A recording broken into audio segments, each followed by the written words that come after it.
Hello and welcome to Madaxman video reports from the recent, well, actually not that recent now, we're almost into May when I'm recording this, the Burton doubles competition. Now, these really should have been out a bit sooner, but due to a technical error, I failed to record the right audio track when I recorded this initially with my doubles partner Adam. So sadly, you either would have a choice of getting an audio track with big moments of silence in between me talking, which wouldn't really make much sense, or I would just have to do the whole thing again on my own, as it's deep into the cricket season now. So here we are. You're just getting the benefit of me, unfortunately, which will, of course, mean that the commentary is wildly lopsided and hugely favours the brilliant stuff that I did on my half of the table and largely ignores all the terrible mistakes that Adam made on his. But let's look at it. This was a really very much a Nikephorian rich competition theme.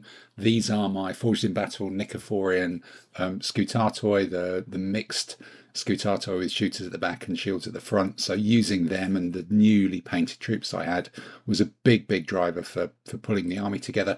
Let's have a look at the list here. So, you know, it's a pretty textbook Byzantine list based around what I've actually got, with the interesting sort of extra bit of a Georgian ally. This is looking some fairly old Legio Heroica figures that I've got that are Georgians that actually have got Georgian flags. They don't get out much, so having those in an opportunity to use them was also good. And a nice block of heavy cavalry impetuous elite is pretty tasty as well. That just sort of pushes the rest of the army towards being more of a attacking army rather than sort of scoot and shoot army. So as is usual, there's kind of pretty much the maximum of the heavy cavalry impact half bow elite tagmata. There's 4 there, 5 there actually, so I'm kind of one short of I think of the maximum of 6. Then other top quality heavy impact half bow as well, normal ones. You kind of got to have the 2 Varangians, 2 Scutatoi there to support them, 2 Scutatoi there. So this command is at the top. You've got cavalry who shoot, supported by a couple of Scutatoi, and who is stiffened by the Men of Loy, heavy swordsman polearm in the middle of them. This one, kind of similar, but the Scutatoi is stiffened by the Varangians, and they've got the cataphracts as well. So that's sort of a more between the Varangians and the cataphracts. That's an infantry crunching one. This is just sort of a small command that flits around anywhere, and that's the blunt instrument of impetuous heavy cavalry. So let's have a look at the first game and see what we were fighting against. We were fighting against an Arab army, and this was this list. You can find it on the wiki if I can remember what army list it actually was. And again, sort of textbook-ish, heavy cavalry bow elite, the Arab version without the impact of the counterpart to the Byzantines. So a big block of mostly mounted troops there with a few lightfoot bow. Then you've got the heavy spear and the mixed bow shooters. Mixed medium foot are a bit vulnerable. They probably are a bit of a target, but the heavy spear support are very tough. Then a heavy cavalry bow elite as well.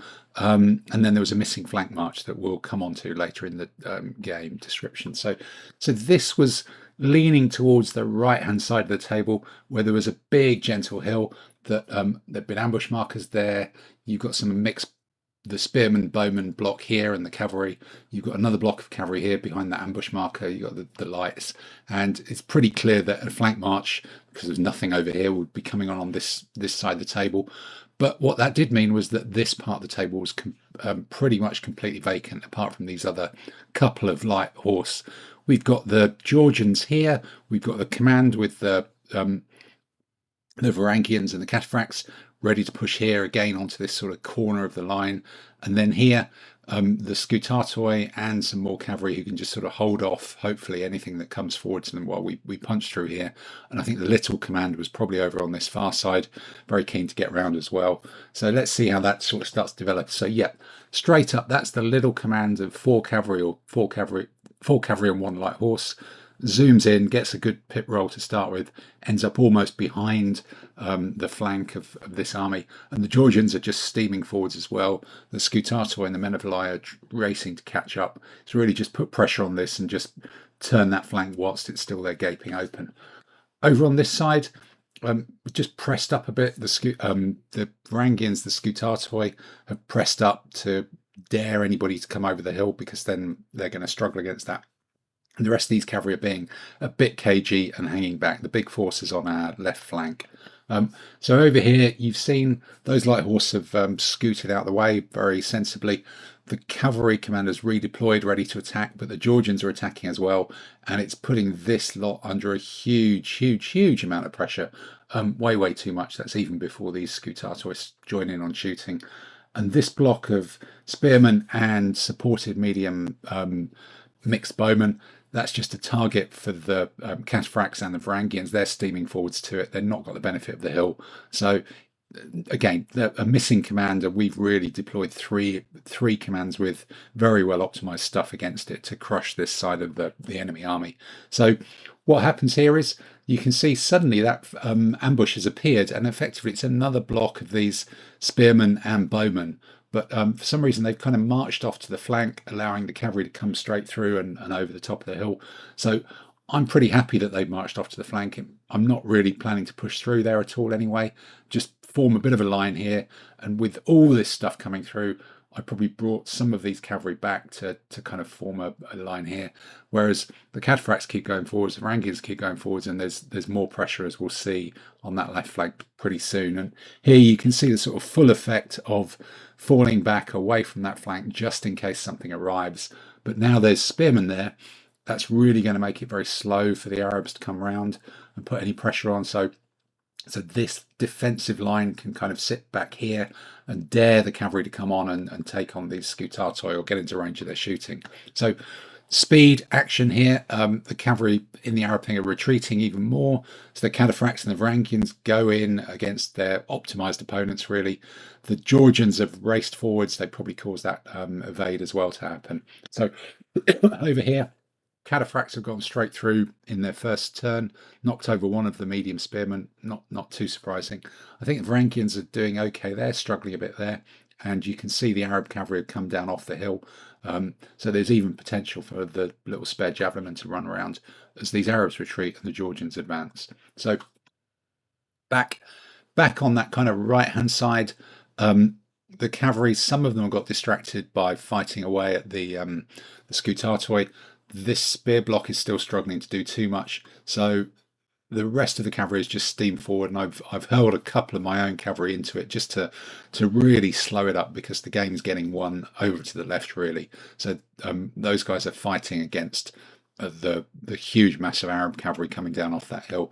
And over on that left-hand side, there's almost too many troops here. Here are the Georgians with their Georgian flags. They've sort of got separated. There's not really room for them. Here are the Scutatoi trying to get in. They don't fit. Here are the other mixed cavalry.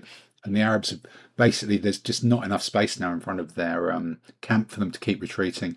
They're going to have to stand and form a line against all of this 7-8 cavalry, all with impact against those 4, which looks pretty tricky. Over on the other side, there's a bit of a melee going on. The Scutatoi got bypassed by the cavalry, so they're just pushing forwards and chasing some of them off, shooting along the way. Some of these sort of medium spearmen have come to fight them, and there's just a big old scrum going on here with different types of cavalry from both sides fighting one another to a bit of a standstill as this Varangians still kind of struggle their way, but that does look like a red marker there, so they're gradually starting to win through, and the Cataphracts are still going too. So here, boom. Yeah, the Varangians have gone through. The 2 Cataphracts are still going, still fighting against that spearman.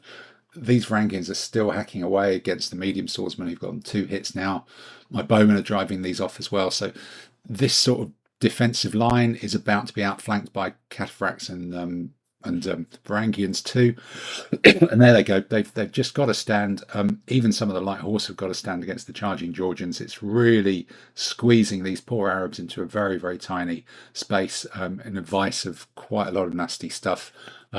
Whereas over on the right hand side, I've kind of fallen back and I've sort of formed a defensive line here against which the bits and pieces of Arab cavalry and their slower moving spearmen who unwisely moved out to the flank are still just fighting away, but it's just a bit of a mix. The real stuff's happening on the left where Adam's playing, and boom, a lot of this stuff's falling over now. The Georgians are racing forwards. They've got into the baggage. They've gone straight through, just pushed away this light horse screen. So the Cataphracts finally dispatch all their opposition as well. And with this side of it just being completely outnumbered and crushed, and the baggage being taken, that's going to be a pretty decisive win for the Byzantines now, if not in the very, very near future. And yep, that's it. That's a victory for the Byzantines. You can see their general riding off into the distance with this. I can't believe it's not really a shield transfer, that I was one short and I had to paint up myself. So hopefully that's not too crap for you all. But hopefully that should be fine. And we'll move on to the next game.